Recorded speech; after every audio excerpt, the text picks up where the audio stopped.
Les taxis-motos, seul mode de transport à Gamboma, localité sous-préfectorale située dans le département des Plateaux. Mais seulement, ceux exerçant dans ce domaine ignorent les aspects qui s'y greffent, notamment ceux liés au code de la route, à la connaissance des motocycles et à leur pratique.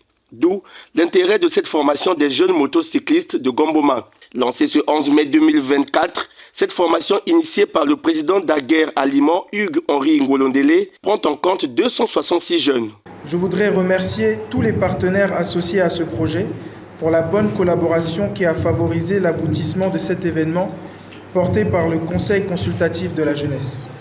L'idée de lancer cette campagne de formation, mesdames et messieurs, s'inscrit dans le cadre de la poursuite du programme d'autonomisation des jeunes et la valorisation des métiers par le gouvernement de la République à travers son ministère en charge de la jeunesse et des sports, de l'éducation civique, de la formation qualifiante et de l'emploi, en vue de matérialiser la vision du chef de l'État en cette année dédiée à la jeunesse.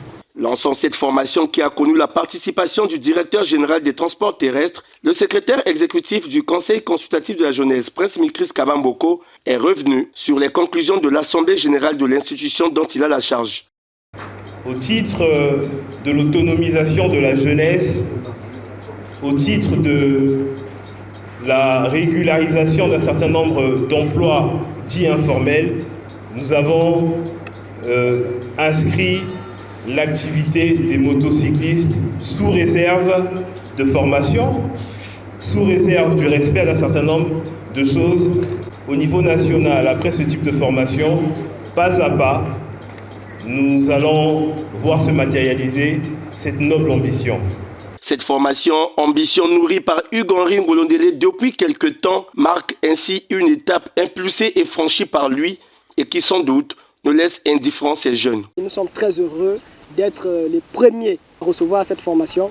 Ça nous va droit au cœur et que Dieu le bénisse pour cette idée. Au terme donc de cette première cohorte, ces jeunes seront aptes à maîtriser les notions de base sur la conduite, les risques de ce métier et d'acquérir les notions élémentaires y afférentes.